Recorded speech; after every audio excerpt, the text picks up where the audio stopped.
केंद्रीय राज्यमंत्री मुरलीधर मोहोळ यांच्या नेतृत्वात पुणे महानगरपालिकेच्या निवडणुकीत भाजपानं एकहाती सत्ता मिळवली। दरम्यानच्या काळात भाजप कार्यकर्त्यांकडून मुरलीधर मोहोळ यांचा उल्लेख धुरंधर असा केला जाऊ लागला।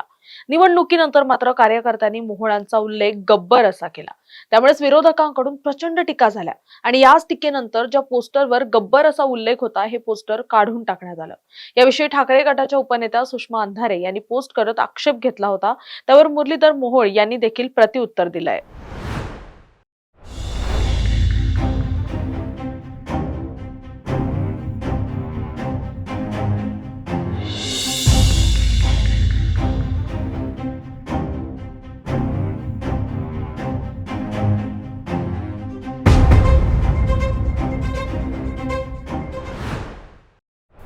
निवडणुकीच्या निकालानंतर पुण्यातील सारसबागेच्या परिसरात मोहोळ यांच्या समर्थकांनी एक भव्य फ्लेक्स लावलाय। यावर शोले चित्रपटातील प्रसिद्ध कॅरेक्टर डाकू गब्बर सिंगचा डायलॉग वापरण्यात आलाय। गब्बर को सिर्फ एक ही आदमी हरा सकता है, खुद गब्बर, असा आशय या फ्लेक्सवर होता। या फ्लेक्सचे व्हिडिओ सोशल मीडियावर व्हायरल झाले। कार्यकर्त्यांनी मोहोळांची ताकद दाखवण्यासाठी हा डायलॉग वापरला असला तरी विरोधकांनी मात्र गब्बर या कॅरेक्टरवरून भाजपला धारेवर धरलंय।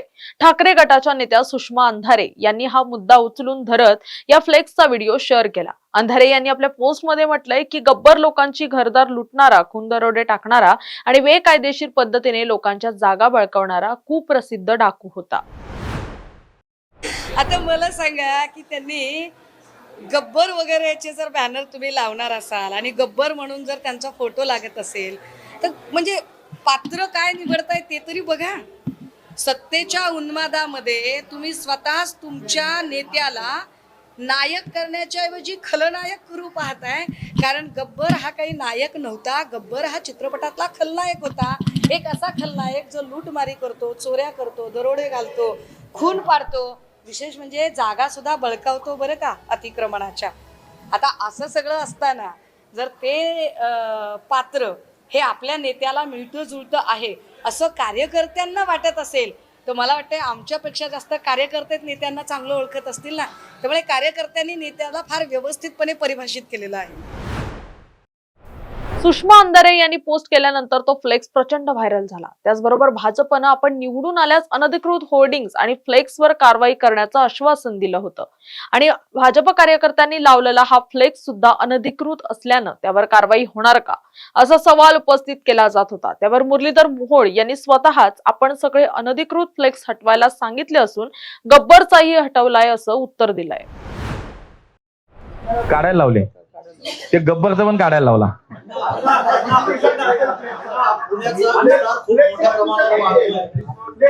तुम्हाला मी आज सांगतो की फ्लेक्स ताबडतोब फ्लेक्स काढायचे आदेश मी माननीय आयुक्तांना ऑलरेडी दिलेले। काढायला लावले ते गब्बरचं पण काढायला लावला।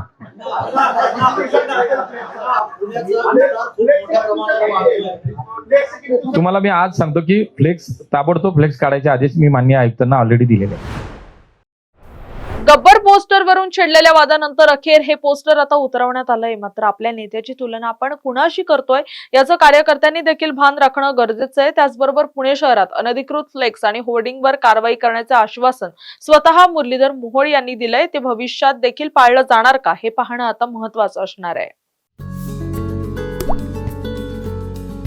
आता जोकासू STP या अत्याधुनिक जॅपनीज तंत्रज्ञानाने सुसज्ज quick installation, energy efficient, noiseless blowers, low maintenance या आणि अशा वैशिष्ट्यांनी परिपूर्ण जोकासू STP तंत्रज्ञान प्रकल्प उभारणीपासून ते विक्री पश्चात समाधानकारक सेवा देणारी, भारताबरोबरच परदेशात देखील प्रकल्पांची यशस्वी उभारणी करणारी company Deccan water treatment private limited.